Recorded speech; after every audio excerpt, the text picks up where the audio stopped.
제가 주중 전도 현장에서 교회 주보와 전도용 건빵으로 전도를 하다 보면 외모가 산적같이 생긴 남자분이 전도용 건빵 한 개를 공손히 두 손을 모으고 받아가는 분이 있는가 하면 정말 깔끔하고 순하게 생긴 남자라도 인상을 찌푸리면서 거부하는 사람도 있습니다.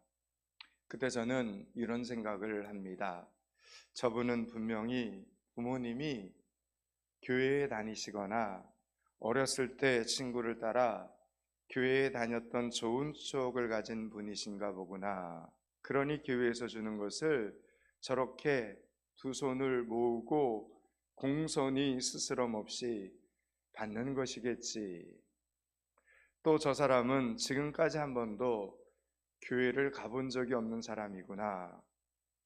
누구도 저 사람을 위해서 주변에서 기도해 준 적이 없는 사람이라서 저렇게 공짜로 주는 것조차 거부하는 것이겠지.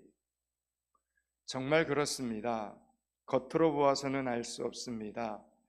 집안 식구들이나 주변에 예수 믿는 사람들을 통해서 좋은 추억을 가진 남자들은 겉모습이 좀 거칠어 보여도 교회를 대하는 태도가 다릅니다.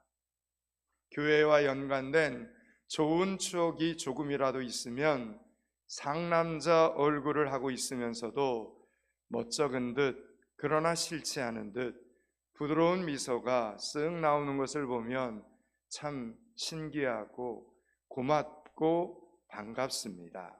그래서 오늘은 제가 예수 믿는 남자들에 대한 이야기를 좀 해보려고 합니다. 남자의 신앙, 남자의 믿음에 대해 이야기를 하려고 합니다. 그렇다고 해서 제가 남성 우월주의자는 아닙니다. 다음 주에는 추석 명절을 기념하여 여자의 신앙, 여자의 하나님에 대해 말씀을 나누려고 준비 중에 있습니다. 여성분들은 기대하시고 조금만 기다려 주시기 바랍니다. 먼저 예수 믿는 남자들은 삶을 살아가는 방식에 있어서 보면 세상 남자들과 다릅니다. 겉으로는 별반 차이가 없어 보이지만 점점 더 알고 지내다 보면 역시 세상 남자들과 다르구나 알 수 있습니다. 또 어떤 문제가 발생하거나 어려움에 처했을 때 믿음을 가진 남자는 믿음 없는 남자와 다르다는 것을 알게 됩니다. 그럼에도 불구하고 남자들에게는 한 가지 공통적인 속성이 있는데 그것은 약한 모습을 보여주기 싫어한다는 것입니다. 성경학자들은 히스기야 왕이 왜 벽을 보고 기도했을까? 여기에 대해서 깊이 연구를 했습니다. 그들이 내린 결론은 히스기야가 남자여서 그렇다는 것입니다. 왕이어서 그런 것이 아니라 남자여서 그런 것입니다. 열왕기하 20장에 보면 히스기야가 병들어 죽게 되었을 때 이사야 선지자가 와서 하나님의 말씀을 전하지 않습니까? 여호와의 말씀이 너는 집을 정리하라 내가 죽고 살지 못하리라. 그때 히스기야 왕은 분명히 하나님의 말씀인데 아멘을 하지 않습니다. 벽을 바라보고 그냥 주체 없이 눈물을 흘리면서 하나님 앞에 통곡을 합니다. 내가 진심과 전심으로 주 앞에 행하며 주께서 보시기에 선한 일을 행한 것을 기억하여 주시옵소서 이러면서 벽을 바라보고 한없이 눈물을 흘리며 통곡을 합니다. 여러분, 남자들은 태어나면서부터 약한 모습을 보여서는 안 된다라고 배웁니다. 특히 남자는 일생에 3번만 울어야 된다라고 말하지 않습니까? 태어날 때, 부모님 임종 때, 나라가 망했을 때만 울어야 진정한 남자라고 말을 하지 않습니까? 여러분, 우리나라 나이로 약 한 40살에 사형 선고를 받은 히스기야 왕은 죽는 것도 두렵고 왕위를 물려둘 자식이 없는 것도 걱정이고 그래서 왕위 다툼으로 나라가 혼란스러워지는 것도 염려가 되었습니다. 이 모든 걱정과 두려움이 북받쳐서 그는 하나님 앞에 우는 것입니다. 차마 사람들 앞에 자신의 우는 모습을 보일 수 없어서 그렇게 벽을 보며 울며 기도를 한 것입니다. 그 후로 많은 사람들이 히스기야를 따라 벽을 보고 울며 기도하게 되었지만 여자분들은 벽이 없어도 어디서든 잘 울면서 기도합니다. 여러분, 한나를 보십시오. 술 취한 것으로 오해를 받을 정도로 그녀는 몸부림을 치면서 울며 오랫동안 하나님 앞에 기도를 했습니다. 여자는 자신의 약한 모습을 보이는 것을 별로 부끄러워하지 않습니다. 그러나 남자들은 벽이 없으면 안 됩니다. 자신의 약한 모습을 감출 공간이 없으면 울면서 기도하기 힘들어하는 사람들이 바로 남자들입니다. 그것이 남자의 세계인 것입니다. 그래서 그런지 여러분, 남자들이 기도하는 모습을 보면 저는 왜 그렇게 귀해 보이는지 모릅니다. 하나님 앞에 남자들이 무릎을 꿇고 두 손을 모은다는 그 자체가, 고개를 숙이고 눈을 감는다는 그 자체가 이미 하나님을 나의 주인으로 모시고 순종과 복종을 한다는 의미이기 때문입니다. 이 시간 한번 여러분 앞뒤 좌우에 계신 남자분들에게 칭찬을 한번 해주실 수 있겠습니까? 이렇게 예배드리는 남자가 가장 멋있습니다. 이렇게.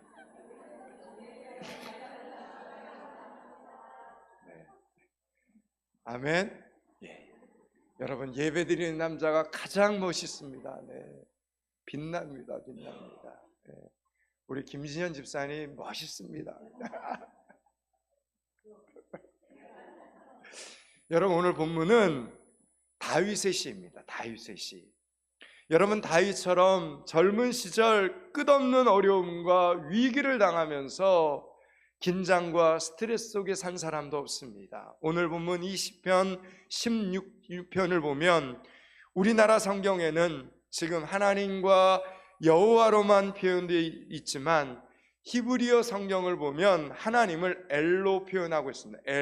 엘이란 강하신 하나님, 이런 뜻입니다. 강하신 하나님.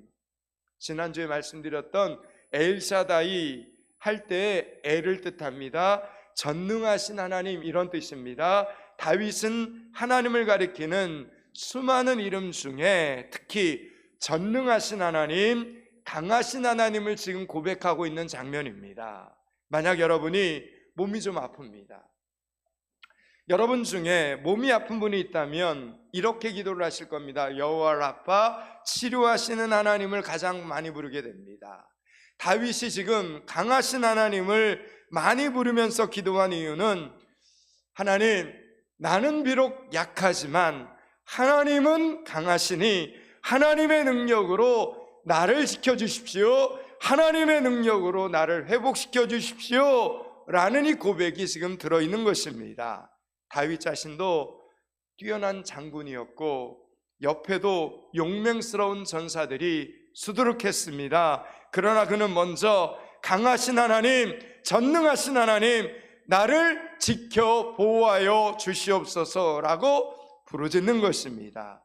나도 노력하고 있고 능력도 있지만 그것만 가지고 세상은 안 되더라는 것입니다.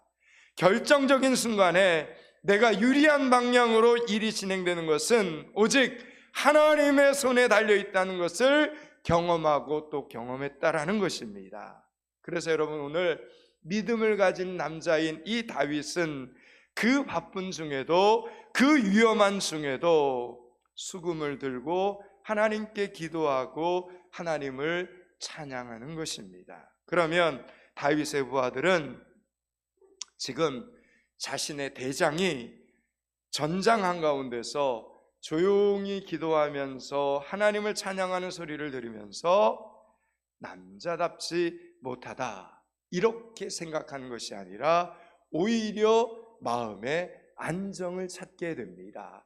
한심스러운 것이 아니라 자신들도 다윗을 따라 하나님께 기도를 하게 되었다는 것입니다. 때문에 다윗의 군대는 어디를 가든지 하나님께서 이기게 해주셨습니다. 이 원리입니다. 여러분, 믿음을 가진 남자가 대장이면, 믿음을 가진 남자가 리더가 되면 여러분, 이런 엄청난 승리의 역사가 일어나게 되는 것입니다. 그래서 하나님께 나아가는 시간은 절대로 낭비하지 않는 시간입니다. 이 땅의 치열한 경쟁 속에서 모든 세상살이를 이겨낼 수 있는 하나님의 능력을 덧입는 시간이기 때문입니다. 여러분, 그래서 10분을 기도함으로 하루를 이길 수 있고, 1시간을 기도함으로 남들은 10년 동안 아무리 노력해도 안 될 일을 믿음을 가진 남자는 예측하고 준비하고 이루어낼 수 있는 것입니다. 기억하십시오. 변변찮은 자신의 능력이 아니라 하나님의 능력을 덧입는 시간이 있는 멋진 남자가 최고의 능력자임을 믿으시기 바랍니다. 오늘 다윗은 내가 주께 피하나이다 이렇게 고백합니다. 내가 주께 피하나이다. 여러분은 어떤 위기가 닥치면 본능적으로 여러분은 가장 먼저 무엇을 생각하고, 그리고 무엇을 선택하고, 그리고 어떤 결정을 내리십니까? 그것이 여러분의 신앙이 무엇인가를 보여주는 것입니다. 여러분, 어린 아이들은 어떤 위기가 닥치면 엄마, 아빠 이렇게 부릅니다. 여러분, 그것이 아이들의 본능입니다. 위기가 닥치면 내 재산이 전부 얼마나 되지? 라는 생각이 먼저 떠오르면 여러분의 가장 큰 의지처는 물질입니다. 그러나 오늘 믿음의 사람 다윗은 절체절명의 위기 상황에서 그는 가장 먼저 엘샤다이 하나님을 생각을 합니다. 그리고 하나님의 이름을 불렀습니다. 이런 남자가 되시기를 바랍니다.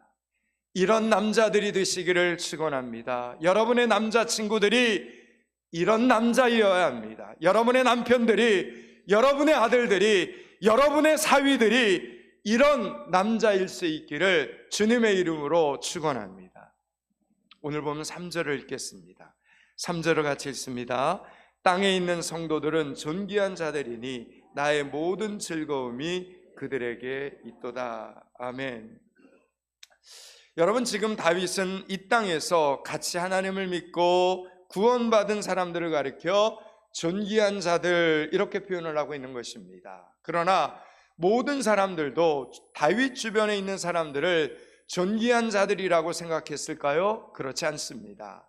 사무엘상 22장 1절 2절에 보면 이런 말씀이 나옵니다. 다윗이 아굴람굴로 도망하매 그 형제와 아비와 온 집이 듣고 그리로 내려가서 그에게 이르렀고, 환난당한 모든 자와 빚진 자와 마음이 원통한 자가 다 그에게로 모였고 그는 장관이 되었는데 그와 함께한 자가 400명가량이었더라 라고 말합니다. 다윗의 가족들 외에 그 당시에 사울 왕의 폭정 아래서 정상적인 생활을 하기 힘들었던 사람들이 있었습니다. 그런 사람들, 상처 입은 사람들, 거친 사람들, 그리고 빚진 사람들, 가난한 사람들, 억울함을 가진 사람들이 다 다윗에게로 몰려들었다는 것입니다. 지금 다윗은 바로 그런 사람들을 가리켜 땅에 있는 성도들은 존귀한 자들이라고 표현을 하고 있는 것입니다. 분명히 하나님께서는 다윗을 사랑하셨지만 지금 다윗 주위에 모범적인 사람들만을 만나게 하시는 것이 아닙니다. 오히려 다윗 주위에 문제 많은 사람들을 더 많이 하나님이 보내주셨다는 겁니다. 평소 같았으면 다윗은 상대도 안 했을 것 같은 이 보잘것없는 사람들, 성격적으로 문제가 있고 환경적으로 문제가 많은 사람들이었지만 다윗도 지금 힘든 상황이었고 그들도 힘들었기에 서로가 의지가 되었습니다. 서로 같은 입장, 같은 처지이다 보니 좀 더 가까이 갈 수 있었습니다. 그리고 그들은 결국 다윗을 믿고 의지하기 시작하면서 다윗의 하나님을 함께 같이 바라보게 됩니다. 다윗을 통해서 좋은 영향력, 선한 영향력을 받게 되었습니다. 그때로부터 그들은 목숨을 걸고라도 다윗을 지키고 보호해주며 응원해주는 아주 훌륭한 동력자들이 되었습니다. 그들의 인격이나 성품으로는 좀 부족할지는 몰라도 일평생 다윗을 배반하지 않는 오른손 왼손이 된 것입니다. 그래서 오늘 시편에서 다윗은 그들에게 자신의 모든 즐거움이 있다, 이렇게 고백을 하는 것입니다. 이것이 바로 하나님을 믿는 남자들이 만들 수 있는 믿음의 세계라는 것입니다. 여러분, 어떻게 다 내 주변 사람들이 다 모범적인 사람들만 있겠습니까? 어떻게 다 온유하고 겸손하고 양보하는 성격을 가진 사람들만 만나겠습니까? 여러분, 세상에는 별별 성격을 가진 사람들이 다 있고 그들과 섞여서 일하고 살아야 하는데 성격이 좀 나쁘다고 따돌리고 집안 환경이 안 좋다고 멀리 하겠습니까? 이럴 때 예수 믿지 않는 남자라면 호기심에서라도 그들과 어울리다가 잘못된 길로 빠지기 쉽지만, 예수 믿는 남자는 좋은 것이 무엇인가를 알기 때문에 하나님께 기도를 합니다. 그래서 오히려 그들로 하여금 점점 다윗처럼 하나님 품으로 돌아오게 하는 다리가 되는 것입니다. 그들을 구원하는 축복의 통로가 되는 것입니다. 또한 이 땅에서, 이 험한 세상에서 같은 신앙을 가진 사람을 만난다는 것은 여러분, 지나고 보면 최고의 축복이고 최고의 만남입니다. 다윗은 오늘 이 사실을 알았습니다. 성격은 좀 급해도 된다는 것입니다. 싸움을 좀 못해도, 말이 좀 거칠고 행동이 좀 급해도 같은 하나님을 믿기에 모든 차이점을 뛰어넘어서 멋진 동력자들이 될 수 있다는 것입니다. 그러므로 여러분, 하나님의 교회에서 셀 모임으로 만난 관계는 다른 친교 모임이나 직장 모임하고는 차원이 다릅니다. 사랑하는 여러분, 여러분의 즐거움은 같은 하나님을 믿고 예수 그리스도의 이름으로 함께 찬양하고 기도할 수 있는 여기 이 모임 중에 있음을 기억하실 수 있기를 바랍니다. 5절 6절을 읽습니다. 오늘 본문 5절 6절을 같이 읽습니다. 여호와는 나의 산업과 나의 잔의 소득이시니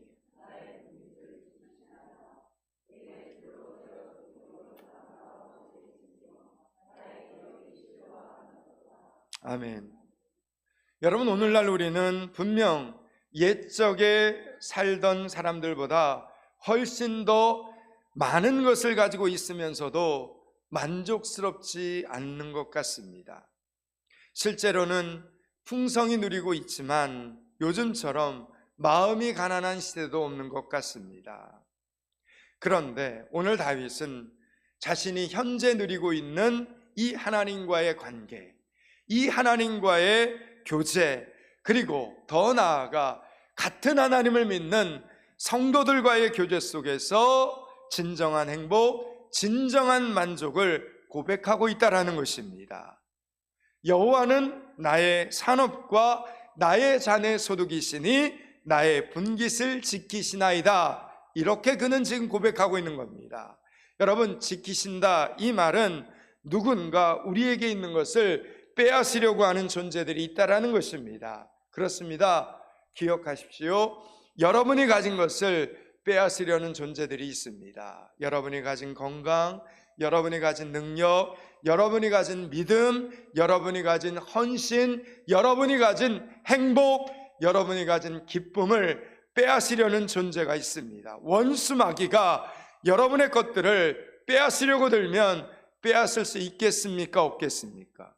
여러분의 능력으로 공중의 권세 잡은 악한 세력을 이길 수 있겠습니까? 없겠습니까? 여러분, 원수 마귀가 역사하면 모든 것이 시끄러워지기 시작을 합니다. 가정이 흔들리고 직장이 와야 됩니다. 자녀들이 방황을 하고 수고하고 했어도 열매를 얻지 못하게 됩니다. 그런데 오늘 다윗은 행복하다는 것입니다. 왜냐하면 하나님께서 엘샤다이, 전능하신 하나님께서 나의 산업과 나의 자녀의 소득이 되시고 나의 분깃을 지켜주시기 때문에 그는 행복하다, 이렇게 고백을 합니다. 하나님이 지켜주시니 그 누구도 빼앗아갈 수 없다라고 고백을 하는 것입니다. 어떤 세상에 능력 있는 남자든 여자든 원수막이라도 하나님이 지켜주시니 털끝 하나 건드리지 못함을 다윗은 지금 신앙 고백처럼 고백을 하고 있는 것입니다. 이 믿음이 있었기에 다윗은 내게 줄로 재어진 구역은 아름다운 곳에 있으며 라고 노래하며 하나님을 찬송할 수 있었던 것입니다. 내게 줄로 재어준 구역이라는 것은 하나님이 내 인생에 그어주신 한계를 의미합니다. 여러분, 하나님은 저와 여러분에게 모든 것을 다 완벽하게 주시지 않았습니다. 그럼 우리는 교만합니다. 그걸 너무나 잘 아시기에 하나님은 저와 여러분에게 모든 것을 다 완벽하게 허락하지 않으셨습니다. 그래서 한정된, 제한된 물질을 주셨고 한정된 교육을 받았습니다. 능력의 한계, 건강의 한계가 저와 여러분에게는 그래서 있는 것입니다.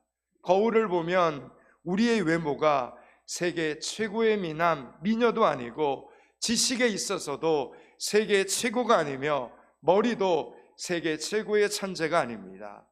나의 자녀도 내 욕심만큼 탁월하게 되는 것도 아니고 나의 재산도 원하는 만큼 가득 채워지는 것도 아닙니다. 그런데 오늘 다윗은 하나님이 자신의 인생에 주신 그 한계가 오히려 자신에게 축복이다, 이렇게 고백을 하는 것입니다. 우리가 가진 한계가 정말 축복일 수 있을까요? 아픈 사람들은 건강하기만 하면 소원이 없을 것 같습니다. 그러나 세상에는 건강한 사람이 병든 사람보다 훨씬 더 많은데도 그들이 다 행복해 보이지는 않습니다. 건강한 몸으로 죄짓는 사람이 얼마나 많은지 모릅니다. 또 많은 사람들이 돈만 있으면 너무나 행복할 것이라고 생각을 합니다. 그러나 오히려 돈을 많이 가졌기 때문에 오히려 인생을 망치고 가정이 깨지고 자녀들이 잘못되는 경우가 훨씬 더 많습니다. 우리가 지금까지 경험한 바에 의하면 하나님은 변장을 잘 시키십니다. 그래서 우리에게 부족한 것은 오히려 저주가 아니라 변장된 하나님의 축복이라는 것입니다. 하나님이 줄로 재어준 구역이 좀 깝깝한 것 같아도 시간이 지나다 보면 그 길이 진정한 행복의 길이다라고 다윗은 고백을 합니다. 왜 나에게 이런 연약함을, 왜 나에게 이런 아픔을, 왜 나에게 이런 부족함을 주셨을까? 믿음 없는 남자들은 하나님께 물어야 할 것을 술을 마시고 사람들에게 화풀이를 하지만 믿음 있는 남자들은 조용히 기도하면서 하나님께 묻고 또 묻습니다. 그리고 하나님 안에서 그 부족함을 채워갑니다. 오늘 본문을 넘어서 7절 말씀을 보시기 바랍니다. 7절을 같이 읽습니다. 나를 훈계하신 여호와를 송축할지어다. 밤마다 내 양심이 나를 교훈하도다. 아멘. 여러분, 이 세상에 훈계를 좋아하는 사람이 많을까요? 이 세상에 훈계를 좋아하는 사람은 없습니다. 남자든 여자든 칭찬은 듣고 싶어하고 훈계는 듣기 싫어합니다. 그러나 믿음 있는 남자들은 자신을 훈계하는 하나님을 귀찮다고 하지 않고 오히려 다윗처럼 찬양을 한다는 것입니다. 여러분, 찬양은요 아무나 하는 것이 아닙니다. 믿음 있는 남자들만 합니다. 특별히 특송요, 이 특송 아무나 하는 것이 아닙니다. 믿음으로 순종할 줄 아는 남자만 나와서 하나님 앞에 특송하는 것입니다. 오늘 본문의 제목 여러분 무엇입니까? 같이 한번 읽어볼까요? 네, 이제 말씀을 마치려고 합니다. 사랑하는 여러분, 이 세상에 어머니 없이 태어난 사람이 없고 아버지 없이 태어난 사람이 없습니다. 남자 이야기라고 해서 여자들하고는 전혀 상관이 없지 않습니다. 당장 내 남편의 이야기이고 내 아들의 이야기이고 내 사위의 이야기입니다. 그러므로 오늘 이 시편 말씀을 한 번, 두 번 더 묵상하면서 이 거룩한 주일 다윗의 이 믿음을 나에게도 내 주변 남자들에게도 하나님 허락하여 주시옵소서라고 기도하는 여러분들이 되실 수 있기를 축원합니다. 그렇게 2025년 우리 포항믿음교회 표요처럼 사람에게는 진심, 하나님께는 전심인 교회와 성도들이 되시기를 주님의 이름으로 축원합니다. 기도하겠습니다. 하나님, 믿음을 가진 남자 다윗처럼 살게 하여 주시옵소서. 이 믿음을 나에게도 내 주변 남자들에게도 허락하여 주시옵소서. 기도하고 기도하는, 그리고 또 기도하는 믿음의 사람들이 되게 하여 주시옵소서. 예수 그리스도 이름을 받들어 기도드리옵나이다. 아멘.